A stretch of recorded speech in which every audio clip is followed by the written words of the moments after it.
You know that feeling, right? You cram for a test, you memorize a ton of facts, and then a week later, you realize you can't actually use any of that information. Well, that gap, that huge gap between knowing stuff and knowing how to do stuff is exactly what we're going to tackle today. We're going to break down a framework that builds a bridge from just passive knowledge to real active skill. And that's really the million-dollar question, isn't it? I mean, what's the difference between someone who can just recite the rules of chess and a true grandmaster, or someone who knows all the music theory in the world but can't play an instrument? That gap, it isn't magic, it's a process. And we're gonna break that process down into 5 really clear, super achievable steps. So how do we do it?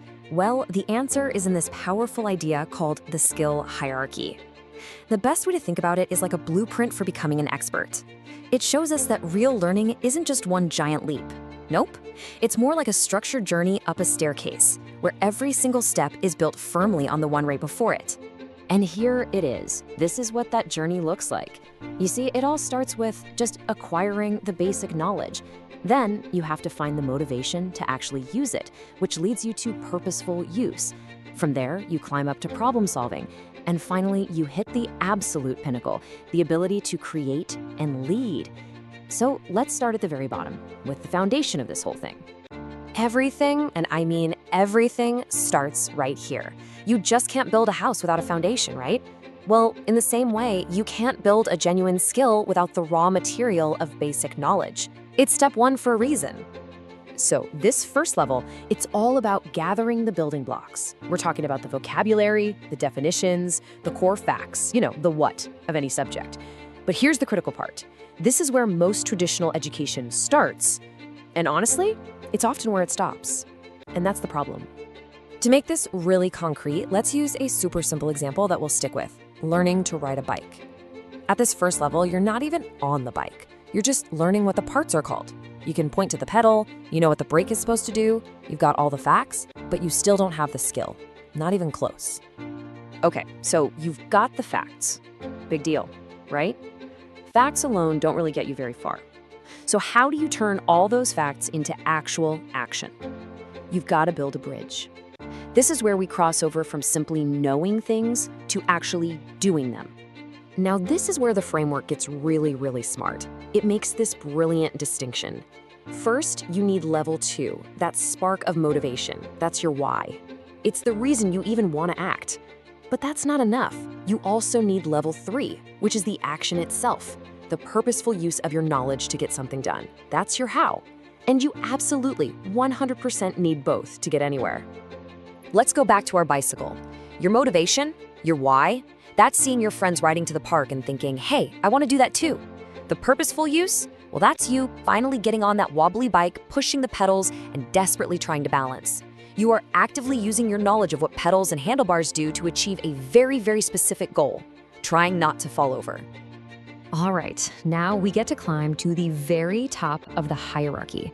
This is the leap from just being competent to achieving true mastery. It's the point where you stop just following the instructions and you start writing your own. This is where real innovation happens. Because think about it, the ultimate goal isn't just to use a skill that already exists, it's to advance it. It's to create new knowledge, new products, and even new kinds of leadership. This is the level of the true expert, the inventor, the person who changes the game. So what does this look like for our cyclist? Well, level 4, creative problem solving, is when you figure out how to take your bike riding skills and adapt them to a new, bumpy trail you've never been on before. But level 5, creating and leading, that's looking at the bike itself and thinking, you know what, I bet I can design a better suspension system. You're not just solving your own problem, you're creating a new solution for everyone. So this is a fantastic framework for understanding how skills get built. But theory is one thing. How do we actually use it? How can this model literally change the way we teach, or train our teams, or even just learn something for ourselves? Okay, let's make this really actionable. Whether you're a teacher trying to design a new curriculum, a manager who's training a team, or heck, just someone trying to finally learn how to play the guitar, this framework has practical applications that can change pretty much everything. This framework basically gives you a brand new toolkit. Instead of just dumping facts on people, you can design lessons that intentionally push them up to the next level. If someone's struggling, you can actually diagnose why. Is it a knowledge gap? Is it a motivation problem? Or have they just not had enough practice? It lets you set crystal clear goals, and this is the best part, it lets you map out the entire journey, from being a total novice to becoming a true expert. So the next time you set out to learn something new, or maybe teach a skill to someone else, I want you to ask yourself this question.